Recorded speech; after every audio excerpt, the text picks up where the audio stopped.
Hi guys, it's Kelly Latavola here and I'm back with another video for Honeybee Stamps. Today we're going to be using the Piece of Cake set, the Fluttering Heart stencils, the Sweet Treats set, and then I showed you the Up, Up, and Away. I thought maybe I was going to use that little heart banner. I didn't end up using it. So here's pretty much what happened with this card. We are going to be talking about learning how to color glitter with Copic markers, but that's at the end of the video, much closer to the end. So if you're interested in that portion, just skip ahead. But so pretty much what happened here is I didn't have any mojo. I sat down to make this card 3 different times, and 3 different times I could not come up with something that I liked. Like nothing was coming in, just nothing was transferring from my brain to the card, and probably because I didn't have a whole lot of good ideas in my brain. Just this particular time I didn't, which is why you'll see that these masks are already used. So here's what I do. I think I've told you guys this multiple times before. When I'm having trouble with my mojo, I go back to the things that I love. So what do I love? I love coloring. I love rainbows. I love one-layer cards. So that's where I went. And so I had already had the Piece of Cake set out on my desk, and I thought, well, wouldn't it be cute to do like a rainbow of cupcakes? And so that's how we got a rainbow of cupcakes. That's pretty much just what happened. Here, in the set, there's like almost like a muffin top, and then the cupcake like icing top, which is the one I'm using here. They don't stamp, because obviously there's that photopolymer in between them, so they don't connect when you stamp them. But I was totally cool with just filling that in with a pencil, or I'm sorry, with a pen, rather than having to cut and mask each individual portion. So I just stamped them as a whole for my masks and on my card. And then that way I wouldn't have to do, you know, what is that? 1, 2, 3, 4, 12 different pieces, 6 tops and 6 bottoms. And so instead I just cut out 6 whole cupcakes. But, so in order to get that 1-layer look, I am staggering them. I stamped 3 up front and then 2 like in the middles behind. And I really just, like I said, my whole goal here was to kind of push past that creative block I was having, so that I could, you know, move on to the next card design.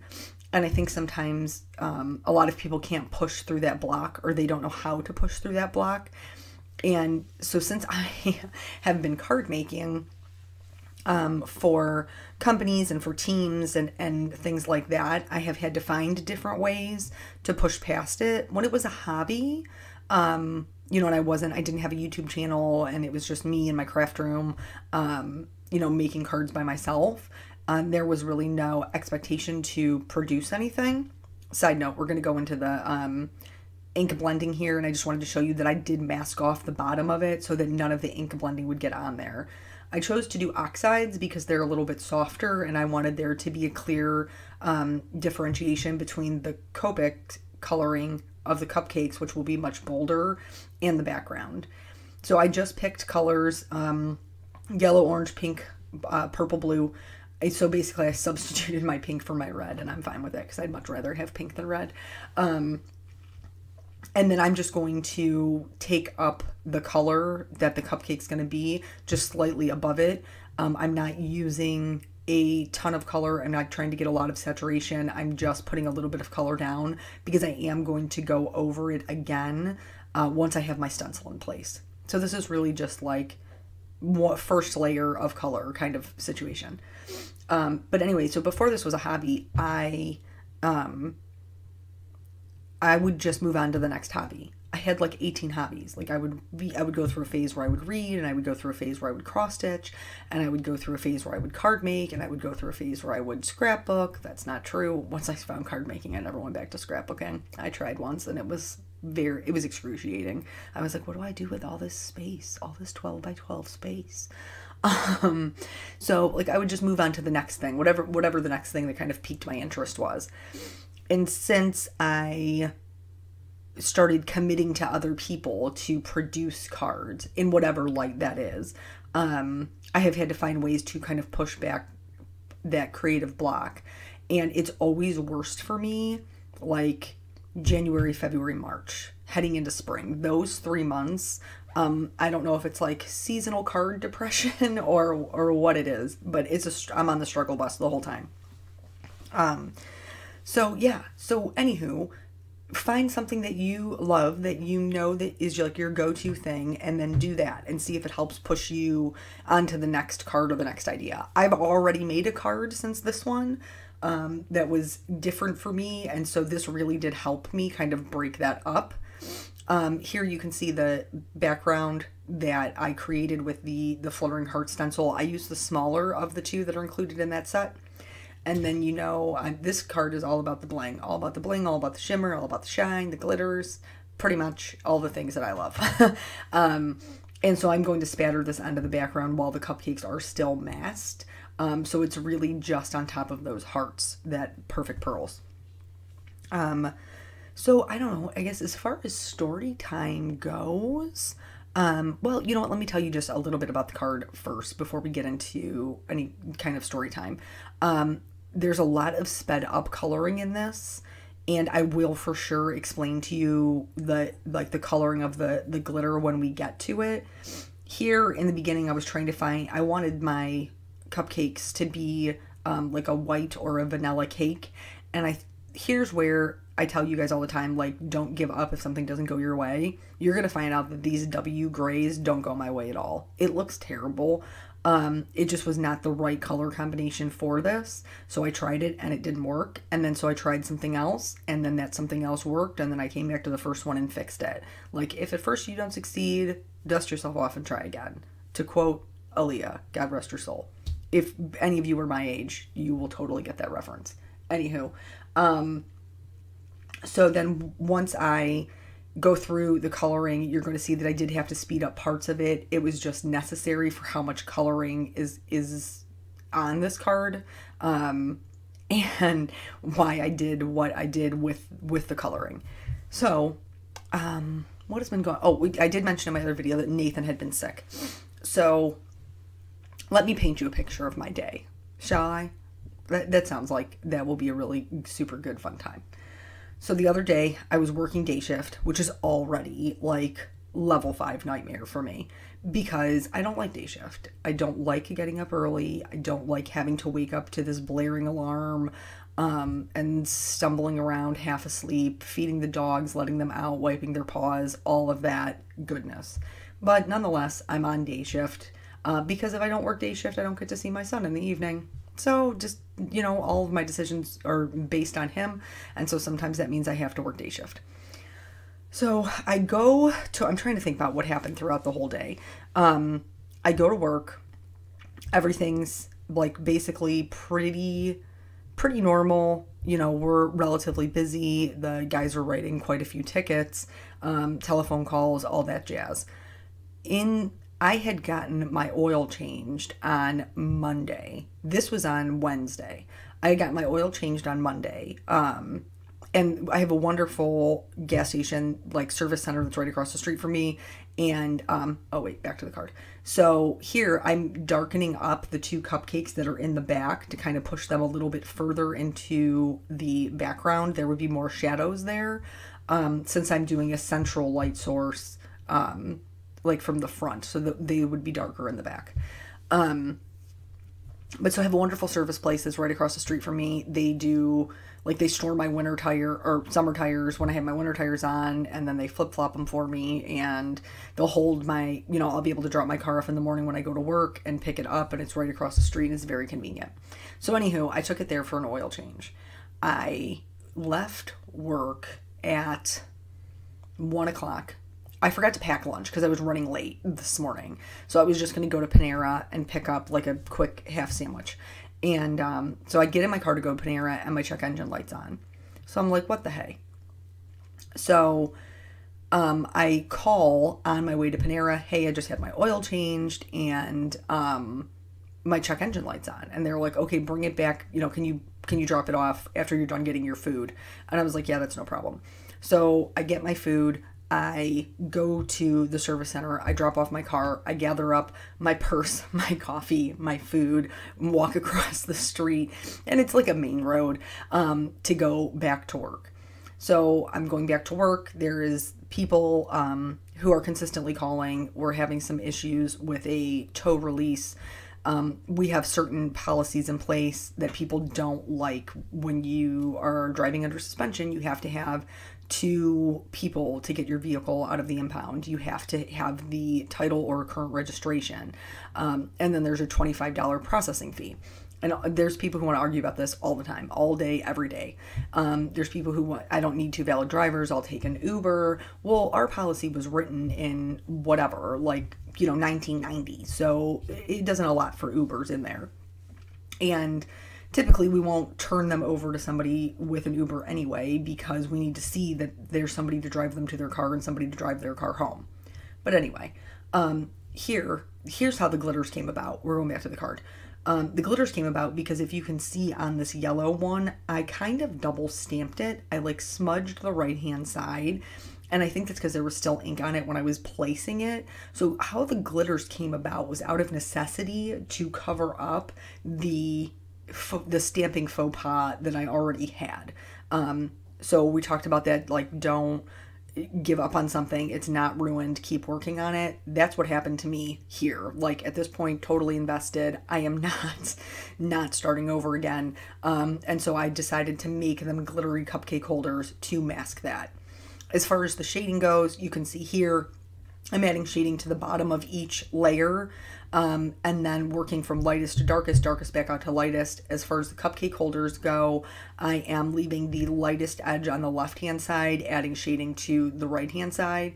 If you're very, very comfortable with alcohol markers, or if you're coloring them in another medium, you could probably add shading to the left and right-hand sides, but I wanted to make sure that I was going to be able to leave a highlight because I am very heavy-handed. Even though we're going to speed up the process now, I will still slow it down to show you the color combinations. Feel free to pause it if you're not sure, or you can follow the, you can head over to the blog because I have my favorite Copic colors listed there, and that's what I almost always use, honestly. I don't branch out too much. So anyway, there's this woman in the lobby, and we're going back and forth about her tow release. There's another person who comes in because they need to report a motor vehicle accident. While I'm in the sergeant's office talking to them about this tow release and whether or not we're going to let this Uber take it, there's another person who comes in, and one of the detectives hands me a shoe, like this New Balance shoe. And he was like, hey, I can't just leave this in the lobby, but can you put this can you put this on the desk until they get an officer back here? And I was like, what's up with the shoe? And he was like, I think there's meth in it. And sure enough, there's like a little bag, and what have you. So I'm like dealing with the meth shoe and the tow release and the possible accident in the lobby, like all at the same time. I'm also trying to enter in these copious amounts of tickets that have come in from like traffic details, and we have one particular officer on day shift who just hustles tickets all day long. I mean, it's just, I don't understand. It's like what he lives for, I guess. I'm not really sure. I think he can't stand to not be busy, honestly. So all of that's happening. The girl who's going to relieve me comes in. Now we have a 2-hour overlap. So she and I are sitting there talking. I'm entering the tickets, all these things, blah, blah, blah. Phone rings. And I see that it's a number from the city that I live in, not the city I work in. And so I answer the phone, and they're like, hey, it's, the nurse over at the elementary school. And I'm like, what's going on? And she was like, well, Peanut came down because he said he had a sore throat. And I was like, he's got strep, because he had gone to a birthday party for his cousin that weekend before. So now this is Wednesday. He had been at a birthday party on Saturday. And then we found out on Monday that his cousin confirmed had strep throat. So I know that's what he's got. And she's like, it's at the end of the day, so I don't know if you want to come get him or if you just want him to ride out the end of the day. At this point, we had like 30 minutes until school was just completely over. And so even if I left work right at the time of this phone call, I still would not have made it there to pick him up in time at 3:30. So I tell my partner, listen, I'm leaving. I got to go get Peanut. I call his pediatrician. They can get me in about 40 minutes. So I'm going to peace out of work. I call my mom and I'm like, hey, can you tell Dad when he picks up Peanut to either bring him to the house or meet me at the doctor's office, which is about 10 minutes from my house. And so I was supposed to teach that night. Like, my mom and dad were going to keep him because I had to teach college that night. Well, clearly that's not happening now. So I'm in the process of packing up my stuff. I'm trying to call over to the college to let them know that I'm not going to be there, that my son is sick. And they were super understanding about it, probably because there was another instructor that was scheduled with me as well. So there wasn't a need to find coverage. She would just have to go it alone. And so I walk in the back, I tell Eric, hey, listen, Nathan's got strep, I'm out of here. He's like, okay. So getting my stuff, all, purse, all of my items that I will be taking home with me. Plus this is my last day working that week. I had Thursday and Friday off. And then I walk out the door, and do you know what I find, people? What I find is I have no car because my car is still across the street getting its check engine light checked out. So now I'm holding all of my items in the parking lot, and I'm like, oh my Lord, I have no car. So I, again, walk back across the street. Thankfully, it was done. It was, I guess, a code for an oxygen sensor. They said they reset it, but if it continued to be a problem, I would need to bring it back in, which my check engine light came on day before yesterday, so clearly I'm going to have to take it back in. But so I get all of my items loaded up. I've called off the college. My mother calls me and says, Dad's just going to meet you at the doctor's office. I'm like, okay, cool. So I drive directly to the doctor's office. When my dad pulls up, Nathan is already asleep. I mean, the drive from the school to the doctor's office is maybe 20 minutes. He is just passed out. He looks miserable. His little eyes are sunken in. My poor little baby. So I get his backpack and stuff out of the car, and then I pick him up out of the car seat. He wakes up. I ask him, do you want to walk or do you want mommy to carry you? I want mommy to carry me. And I have no upper body strength. I do not pretend like I do. And my child is a 45-pound sack of potatoes. So the struggle to get him into the building and then up the stairs, because the doctor's office is on the second floor, was quite interesting. But nonetheless, we made it without either one of my arms falling off. And then so we wait. Get in there and we're waiting. They finally call us back. The staff was lovely, super grateful they were able to get us in. They do the test. I explained to Peanut what the test is going to be, that it's not going to hurt, but it's just going to be a little uncomfortable because they're going to use this big Q-tip to swab the back of your throat.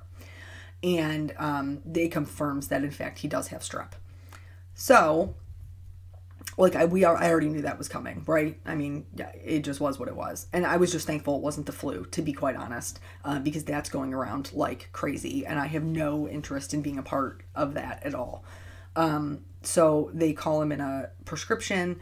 I get him loaded back up in the car. We head over to the CVS. I have to get him a new toothbrush because apparently with strep throat, the bacteria or whatever clings to your toothbrush. So I have to get him a new toothbrush, and I got him some apple juice. And so I run into CVS, do that super quick. They tell me it's still going to be about 20 minutes till his prescription is done. I said, okay, I'm just going to go through the drive-thru. She says, okay. So we get into the drive-thru. The drive-thru is around the back of the building. When I come around the corner for the drive-thru, there is a little white car directly in front of me, a blue van in front of them. In between the car in front of me and the blue van, off to the right-hand side in a parking spot, is a little black car. And so I'm just waiting my turn in line. Okay. And he's sleeping. I tell him, he keeps trying to keep his eyes open, and I tell him, buddy, it's okay to fall asleep. Don't worry about it. There's nothing you need to stay awake for. Okay. We're going to get to the glitters. We'll come back to the story. So here with the glitters, basically the way that you create this illusion of a glittery, for me, it's a cupcake wrapper, but you could do this on a dress. You could do this, you could do this on a flower. You could do this on any surface, is a series of small dots. So I am there's nothing wrong with the card the way it is. The shading the way it is lovely. But as I've told you, I need to do the glitters because I have double stamped this. So you're going to do a small series of dots with every color. because Copics are transparent, lighter colors will lift darker colors, and it creates that sparkly effect. So I use the Y02, the Y08, the YR24, the E99. I used all of them right on top of it. And I'm going to do this for all of the cupcakes with all of their colors. So I used 4 colors for each one to color them, and I will do 4 colors of dots. Not huge dots, little tiny dots. The tip of my marker was barely touching the paper. You can see how small these dots are. And I am at some point going to speed up this process or skip over some of it. Honestly, I edited and re-edited this video so many times, I'm not really sure which one I decided on. But in doing this, it's going to create a different type of texture, well, the look of a different type of texture on the cupcake holders. And you can already see, now that we're on our last color, that even without adding the final step, which really does make the big difference, that they are already starting to look like they have a different pattern or a different texture, a little bit more like sparkly. So I'm going to do that for all of the colors, the same thing that I just did. So I'm in line. The guy in front of me, after about 5 minutes, decides he doesn't want to wait anymore. So he pulls off. I pull up behind the blue van. I'm sitting there waiting my turn. Eventually, the guy who was up at the front moves. The blue van moves. I move. I hear a horn. I'm looking around, and the guy in the black car who was in the parking spot is making arms at me. Like, he's making arms at me, and I'm like looking at him through like the back passenger window, and I'm like, what? And he's like, it's my turn. That's my spot. And I was like, you weren't even in line, dude. I'm like, you weren't even in line. So I'm like, on any other day, I probably would have, when the blue van moved forward, I would have let him go around me because, like, I'm not looking for the drama. But also, I have a sick kid in my car who is half passed out, and the last thing that I need before I can go home and tuck him into his little couch nap is this prescription. So today's not your day, dude. And then that was pretty much it. He didn't like honk or have any other issues or whatever, but I just thought, how would you think? Like, wouldn't the time to honk be when I pulled up behind the blue van? Like, hey, I'm in line here. But that didn't happen. And also, why are you in a parking spot? But nonetheless, Peanut and I get home. And I asked him, do you want to lay in bed or do you want to lay on the couch? And he said, I just want to lay on the couch. He was pretty much asleep almost instantly. After getting his first dose of medicine, he did say he kind of had a headache, which is one of the symptoms of strep. So we did the combo ibuprofen, amoxicillin, and then he was pretty good. He slept pretty good that night, and then the next day he was almost completely back to normal.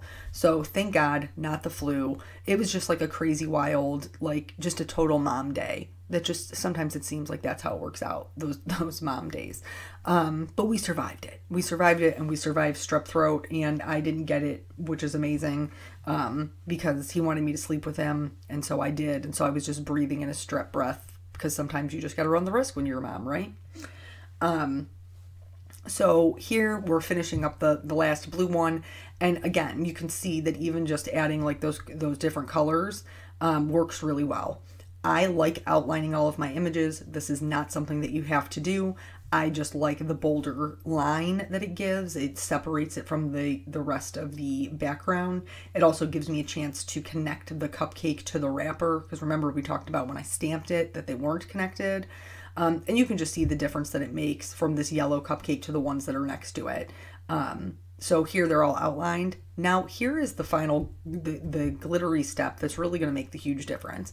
Is I'm going to do the same thing, adding those little series of dots, but I'm going to do it with a white gel pen. And this is really going to make it look like different parts of it are catching the light and it is glittering with the light that is hitting it. This is also going to be the best tool to cover up that little black spot I got from the double stamping.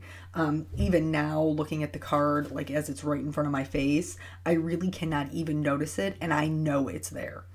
So I'm going to white gel pen all of these, make them all sparkly. And then I'm also going to add some white gel pen to the top of the cupcakes in the same little like sparkly matter, like as if it was that edible glitter you could sprinkle on little cupcakes. I'm going to do that, and then I'm also going to put some underneath on the gray, like as if they were sitting on the countertop and you were sprinkling the edible glitter, like how it would get on the countertop. I just thought that it was like a fun little addition to it. This probably looks like a birthday card, but it isn't. It could be for anything based on the sentiment. I did add actual glitter to everything because you know how I roll. So I used a clear glitter pen to add glitter to the top of the cupcakes as well as the cupcake liners. The sentiment is from the Sweet Treat set, and it says "For a Sweet Friend." So again, this could be, you know, just a hello card or a happy birthday or a thank you from a birthday. All of those things would apply with this particular sentiment. I am going to stamp this on black and then heat emboss it with white. That's my usual go-to. You guys know how I do. Because I love the black against the bright colors. I just do. And then once this is all melted, I'm going to trim it down into a label, add some foam tape on the back of it. And then I put it on the bottom right hand, like, well, I guess from the rule of thirds quadrant.